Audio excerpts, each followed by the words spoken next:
Hey everyone, in this video I'm going to tell you about the game last night between the L.A. Kings and the Montreal Canadiens. I'm going to give you my opinions on the game, on the Montreal Canadiens. I'm going to tell you who scored and how. I'm going to give you some stats from the game, and I'm going to give you my 3-star selections, Habs only, from this game. And that's all right here at Talking Habs, the home of Habs hockey, where everything's dedicated to the Habs and all things hockey. So on this channel, if you're new to it, I'm just a Habs fan who has opinions about the team, and I give you my opinions in this video. I review games, I preview games, and I talk about the Habs. So hopefully you'll enjoy that, and you can subscribe and ring the notifications bell, which is right down there, and that's going to get you all my videos for your daily fix of Bleu Blanc Rouge. And while you're at it, any comments you may have about this video, look, about me, about anything, I don't mind, in the comment section. I read them all and I comment back. So please get ready for this video because it's going to be a good one. So last night Montreal played the L.A. Kings at home in Montreal and they won 3-2. So that's not a surprise. Everyone can find that out very easily. What you don't know is my 3-star selections, which you got to wait till the end of the video to get those. Okay, so Julian, the coach of the Habs, he really juggled the lines, almost like he put them in a blender and he came out with whatever. So the lines were a little crazy. It was Drouin, Deneau, and Gallagher. Anyway, they were crazy lines. They didn't really work at the beginning of the game. I have to tell you, probably about the first 5 minutes or so, I really thought it didn't work. Now, I was live streaming the first period, and I didn't watch it as closely as I would have liked. And on the condensed game, you don't really get the feel of what the game. But this is what I remember: is they weren't passing very well. It was just kind of like a repeat of the game against Philadelphia. The first 30 minutes where they had nothing going on, but they changed that. They started to, I don't know if you call it gel, but the lines started to get some kind of chemistry together, and they started to play better. Let me read what I wrote here. So the passing wasn't sharp. This was why I really thought the lines weren't going to work. I didn't know how long he'd go with them, and quite honestly, I was watching on a TV a little far away, and you see I have glasses. I wasn't really able to tell if they kept the lines all the way through, but I think he did. And for this game, it worked, but I don't really expect that those crazy lines are going to last. But hey, we're going to find out next game on Tuesday. They were still struggling somewhat, not at times anyway, to clear their zone. I don't like the way they get out of their zone. They need to do it in a quicker and a more controlled manner with, like 2 passes. That's the best way to clear the zone. You get it, you relieve the pressure, and then you get it out. I find last year and this year they've been struggling with this, with clearing the zone, and it's something they really need to improve on. Also with their zone entries, so that's into the offensive zone. I didn't find they were struggling to get in there cleanly and then to set up. So it was a lot of dumping in, a lot of wild dumping in and going in and chasing it with not enough carrying it in, setting up in your spot and getting something going, So this is something they've got to work on. Although they haven't really had trouble with this all season, but anyways, in this game they definitely did. Now Price was really good tonight. By the way, my comments may be a little random here because I wrote them down as I was thinking of them. So Price was really good tonight, and he definitely you couldn't fault him on that second goal where the guy kind of whacked it in from midair.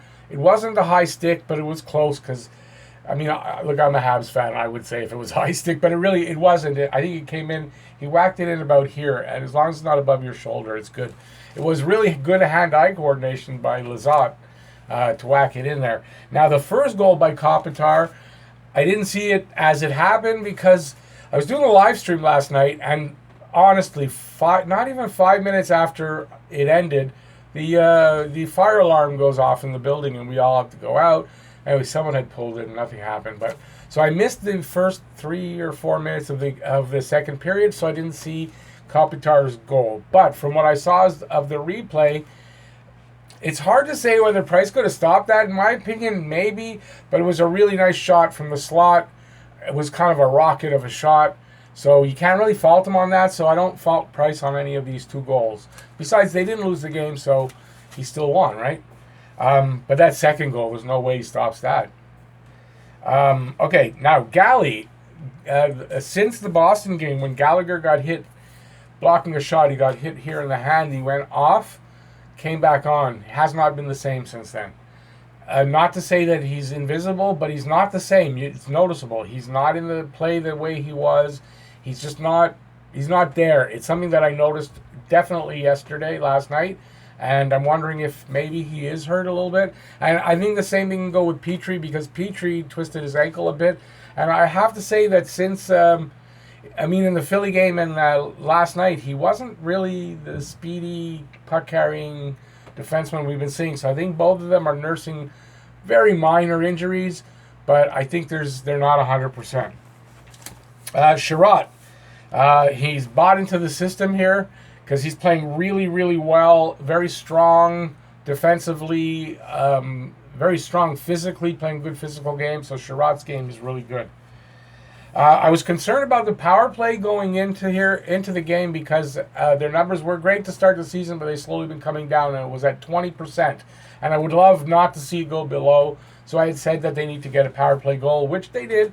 They got 2 of them by Weber. So it was nice to see. What they did was they had changed the system up by not always going to Weber, because then it's easy to key on him and it's harder for him to get the shot away, and he's had to back up to the point to get the shot away because they're keying on him and pushing him back.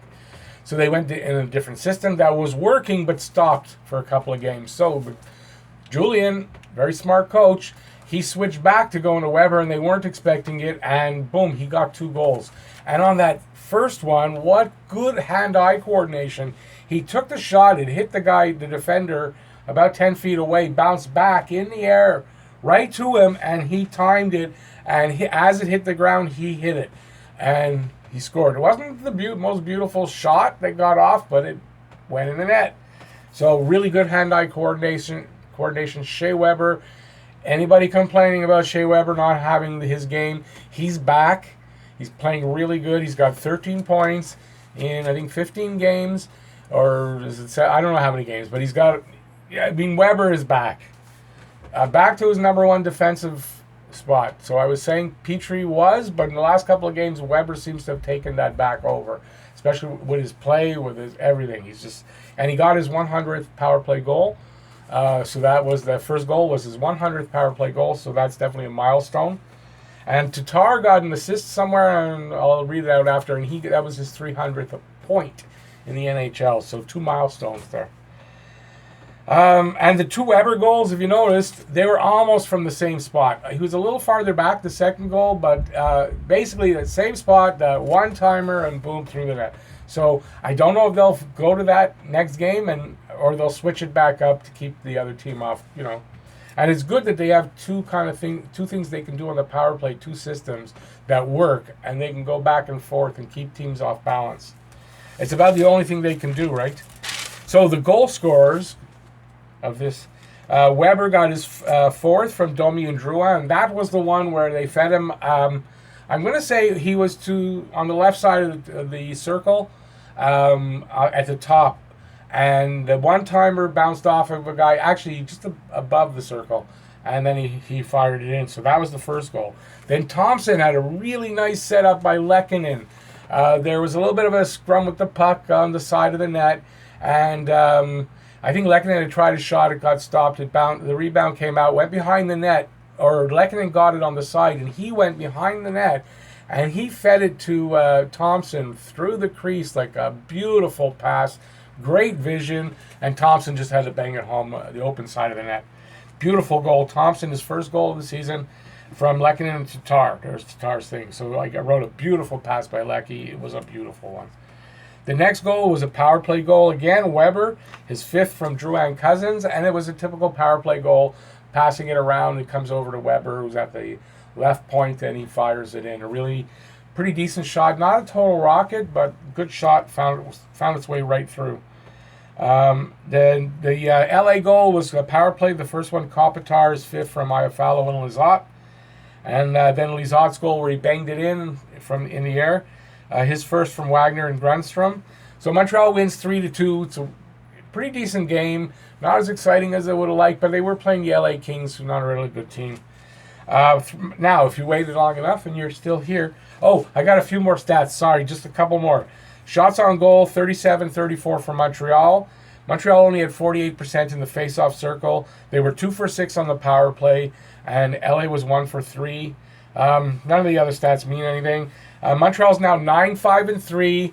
They're in third place in the Atlantic. Toronto got a point last night. They lost in overtime, but they got a point, or in the shootout they lost, and they got a point. So they're 1 point ahead of Montreal in second place, and Montreal's in third. I hope they can keep that up all the way through. So good. That was a really good win. They needed the points, and they moved up in the standings. So the next game, 3 stars of the game. 3 stars of the game. Sorry, guys, I'm rambling. Okay, third star for his great goaltending. Obviously, I said goaltending is Carey Price. I think he deserves third star. 32 of 34, 32 saves on 34 shots, and he was a .939 save percentage in this game. Drouin, number 2. Drouin had 2 assists. He set up Weber both times. Primary assist on the second one and a secondary on the first. And Drouin's just been playing a steady, good game, and I really like his game right now, and so he gets the second star.